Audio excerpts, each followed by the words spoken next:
चल बادशाह के दरबार में। गर्ज बुजरिज महर इसी तरह दरबार में आया और इसने अलकश की पीठ से उतरकर बादशाह को सलाम किया। बादशाह ने इसे अपने करीब ही एक कुर्सी पर बैठा लिया और फिर इससे पूछा, ए लड़के, ये बता कि अलकश ने तेरे साथ क्या बुराई की जो तूने इससे ये सलूक किया। जहां पना, इसने मेरे बेगुनाह बाप ख्वाजा बख्त जमाल को हलाक किया। अब मैं चाहता हूँ कि इससे अपने बाप के कत्ल का बदला लूं। हुजूर, ये गलत कहता है, अलकश चिल्लाया। मैंने इसके बाप को कत्ल नहीं किया बल्कि एक काम से छीन भेजा है। जहां पना, मेरे बाप की लाश का ढांचा और इसके घोड़े की लाश का ढांचा अलकश के बनाए हुए बागे बेदाग में मौजूद है। आप इजाजत दें तो मैं इन ढांचों को वहां से निकाल कर ला सकता हूँ। बादशाह ये किस्सा सुनकर बहुत परेशान हुआ। कभी बुजुर्ग महर की तरफ देखता और कभी अलकश की तरफ। आखिर इसने कहा कि मैं इस वाक़े की छानबीन करूंगा और अगर तुम्हारा इल्जाम दुरुस्त निकला तो अलकश को सजा दी जाएगी, लेकिन इससे पहले तुम वो ख्वाब बयान करो जो मैंने देखा था। बहुत बेहतर अलीजा, बुजुर्ग महर ने हाथ बांधकर अदब से कहा। फिर चंद लम्हे खामोश रहने के बाद बोला, हजूर, आपने ख्वाब में देखा कि मशरिक की जानब से एक बहुत बड़ा अकाब आया जिसकी चोंच में अंगूरों का एक खोशा था जिसमें 7 दाने लगे थे। अकाब ने ये खोशा आपके हाथ पर रख दिया। आप ये अंगूर खाना ही चाहते थे कि मगरब की तरफ से स्याह रंग का एक बदसूरत कौवा आया और आपके हाथ से अंगूरों का खोशा छीनकर उड़ गया। वाह वाह, सुबहान अल्लाह, यही ख्वाब मैंने देखा था। बादशाह खुशी से चीख उठा, ऐ लड़के, तुझ पर आफरीन है, अब इसकी तदबीर भी बयान कर। जहां पना, ख्वाब की तबीर आपके सामने मौजूद है। बुजुर्ग महर ने अलकश की तरफ इशारा किया। इस शख्स ने हुजूर की अमानत में खयानत की है। इसे जवाहरात से भरे हुए 7 सलूक मेरे बाप ख्वाजा बख्त जमाल ने दिखाए थे। इसकी नीयत बदल गई। इसने राज खुल जाने के खौफ से मेरे बाप को कत्ल किया, फिर इसके घोड़े को मारा और फिर जवाहरात से भरे हुए वो 7 सलूक अपने महल में उठा लाया। अभी चलकर इसके महल की तलाशी लीजिए, यही आपके ख्वाब की तबीर है। बादशाह के हुक्म से अलकश को फौरन गिरफ्तार कर लिया गया। इसके महल की तलाशी ली गई तो जवाहरात के 7 संदूक बरामद हो गए।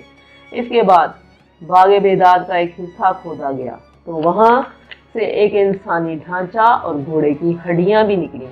अब तो बादशाह को सख्त जलाल में आया। अलकश ने अपने जुर्म का इकरार किया और माफी मांगने लगा। बादशाह ना माना, कहने लगा, ये मेरे इंसाफ के खिलाफ है कि तुझ जैसे नमक हराम शख्स को जिंदा छोड़ूं। सिपाहियों, पकड़ लो इसे और जमीन में आधा गाड़ कर इस पर शिकारी कुत्ते छोड़ दो। इस हैरत अंगेज वाक़ये से बादशाह बुजुर्ग महर के इल्म का कायल हो गया और बोला, जो तुम्हारी ख्वाहिश हो बताओ, हम इसे पूरा करेंगे।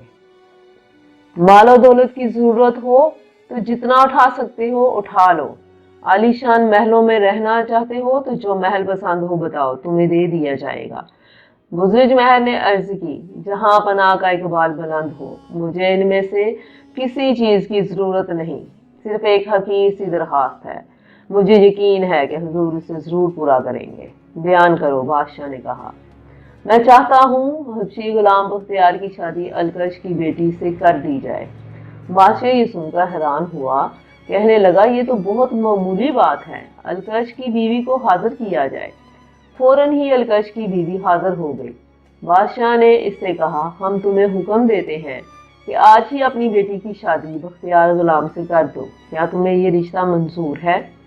मंजूर है अलीजा, अलकश की बीवी ने कहा। और इसी वक्त बख्तियार गुलाम की शादी अलकश की बेटी से हो गई। बुजुर्ग महर ने बादशाह से सिफारिश करके वो महल भी बख्तियार और इसकी बीवी को दिलवा दिया जो अलकश के कब्जे में था। इसके अलावा बुजुर्ग महर ने बख्तियार से वादा किया कि अगर तुम्हारे घर लड़का पैदा हुआ तो मैं उसे खुद तलीम दूंगा और बादशाह का वजीर बनवा दूंगा। अब बुजुर्ग महर ने बादशाह से घर जाने की इजाज़त तलब की, मगर बादशाह एक अजीब फैसला कर चुका था। उसने कहा, ऐ लड़के, तू उम्र में भी बहुत छोटा है, लेकिन इल्म और दानाई में मेरे सब दरबारियों से बड़ा हुआ है। मैं चाहता हूँ कि तुझे इन सब दरबारियों और वजीरों का सरदार बनाऊं। बुजुर्ग महर ने अदब से गर्दन झुका दी। बादशाह ने इसी वक्त वजारत का कलमदान اس کے حوالے کیا اور اس کرسی پر بیٹھنے کی اجازت دی جس پر پہلے الکش بیٹھا کرتا تھا۔ خوش نصیب لکڑہارا۔ بزرج مہر نے اپنی دانائی اور اچھی باتوں سے بادشاہ کباد کامران کا دل جیت لیا، اور نوبت یہاں تک پہنچی کہ بادشاہ کو بزرج مہر کی تھوڑی سی دیر کی جدائی بھی پسند نہ تھی۔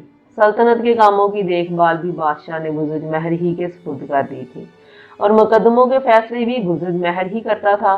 اس کا انصاف ایسا تھا کہ کسی کو شکایت کا موقع نہ ملتا تھا، اور رعایا اس سے خوش تھی۔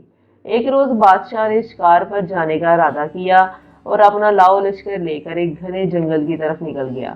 بزرج مہر بھی بادشاہ کے ساتھ تھا۔ انہی دنوں بادشاہ کے محل میں ایک لونڈی آئی تھی جس کا نام دل آرام تھا۔ یہ نہایت ذہین اور حسین لڑکی تھی، اور گانے بجانے میں ایسی بے مثال تھی کہ بادشاہ اس کے سوا کسی کا گانا سننا پسند نہ کرتا تھا۔ سفر میں بھی وہ ساتھ تھی۔ شکار کھیلتے ہوئے ایک دوپہر کو بادشاہ، بزرج مہر اور دل آرام ایک دریا کے کنارے پہنچے اور آپس میں باتیں کرنے لگے۔ اس وقت جنگل میں ایک بوڑھا لکڑہارا اپنے سر پر لکڑیوں کا گٹھا اٹھائے گزرا۔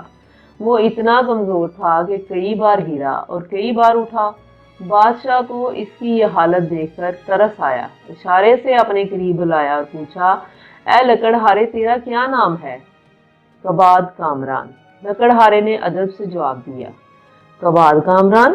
بادشاہ حیرت سے لکڑہارے کی صورت تکنے لگا، پھر بزرج مہر سے کہا، یہ عجب ماجرا ہے، میرا نام بھی کباد کامران ہے اور اس لکڑہارے کا بھی، لیکن میں اتنی بڑی سلطنت کا بادشاہ ہوں اور میرے پاس اتنا مال و دولت ہے جس کا کوئی حساب نہیں، اور ایک یہ شخص ہے کہ کمزوری اور ناتوانی کے باعث 10 قدم نہیں چلتا کہ گر پڑتا ہے، اور اس کے مقدر ہی میں جنگل سے لکڑیاں کاٹنا اور سر پر بوجھ اٹھانا لکھ دیا گیا ہے۔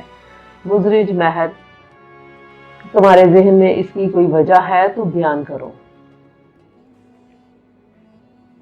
جہاں پناہ، آپ نے صحیح فرمایا، یہ اپنے مقدر کی بات ہے۔ آپ کی تقدیر میں بادشاہت ہے اور اس کی تقدیر میں لکڑیاں کاٹنا اور سر پر بوجھ اٹھانا، نام سے کوئی فرق نہیں پڑتا۔ تم نے سچ کہا، تقدیر ہی سب کچھ ہے، بادشاہ کہنے لگا، اور چاہتا تھا کہ لکڑہارے کو کچھ شرفیاں دے کے دل آرام نے کہا، جہاں پناہ، جان کی امان پاؤں تو میں بھی کچھ عرض کر دوں۔ کہو کیا کہنا چاہتی ہو، اجازت ہے، بادشاہ نے کہا۔ جہاں پناہ، میں مانتی ہوں کہ تقدیر کا لکھا ہوا ضرور پورا ہوتا ہے، لیکن تقدیر ہی کو الزام دینا ٹھیک نہیں ہے۔ تدبیر بھی کوئی چیز ہے۔ انسان چاہے تو تدبیر کے ذریعے تقدیر کو بدل سکتا ہے۔ میرا خیال ہے کہ اس لکڑہارے کی بیوی نہایت بد سلیقہ اور پھوڑ عورت ہے، جس کی وجہ سے اس کی حالت سدھرنے نہیں پاتی۔ بادشاہ یہ سن کر سخت ناراض ہوا، دل آرام سے کہنے لگا، تو نے جو کچھ کہا اس کی سزا تو یہی تھی کہ اسی وقت تیری گردن اڑا دی جاتی، لیکن تو جان کی امان مانگ چکی ہے، اس لیے ہم تجھے چھوڑ دیتے ہیں۔ تیرا خیال ہے کہ ہمیں بادشاہ یوں ہی مل گئی ہے، اس میں تقدیر کا کوئی دخل نہیں۔ اب تیری سزا یہ ہے کہ یہ شاہی کپڑے اتار، معمولی کپڑے پہن، ہمارا سب زیور واپس کر دے اور اسی بوڑھے کنگال لکڑہارے کے ساتھ چلی جا۔ ہم بھی دیکھیں کہ تو اپنی تدبیر سے تقدیر کیوں کر بدل سکتی ہے۔ بادشاہ کے حکم کی دیر تھی۔ بادشاہ کے حکم کی دیر تھی کہ دل آرام کے تن سے شاہی کپڑے اور زیور اتار کر اسے سوت کے بنے ہوئے بھدے اور موٹے کپڑے پہنا دیے گئے۔ بادشاہ اسے جنگل میں چھوڑ کر اپنے لشکر سے جا ملا۔ اب بیچاری دل آرام اس ویران اور خوفناک جنگل میں اکیلی رہ گئی، لیکن وہ ذرا بھی خوف زدہ نہ ہوئی۔ اسے خدا پر پورا بھروسہ تھا کہ وہ اس کی مدد کرے گا۔ وہ جنگل میں حیران اور پریشان کھڑی سوچ رہی تھی کہ کیا کرے اور کدھر جائے کہ اسے لکڑہارے کا خیال آیا۔ اس نے دل میں کہا کہ لکڑہارا زیادہ دور نہیں گیا ہوگا، اب اسی کے ساتھ جانا چاہیے۔ یہ سوچ کر وہ دوڑتی ہوئی اسی طرف گئی جدھر لکڑہارا گیا تھا۔ اپنے پیچھے قدموں کی چاپ سن کر لکڑہارا رکا اور اس نے مڑ کر دیکھا تو حیران ہوا کہ ایک نوجوان لڑکی بھاگی چلی آتی ہے۔ جب وہ قریب آئی تو لکڑہارا پہچان گیا کہ یہ تو وہی لڑکی ہے جو کچھ دیر پہلے تک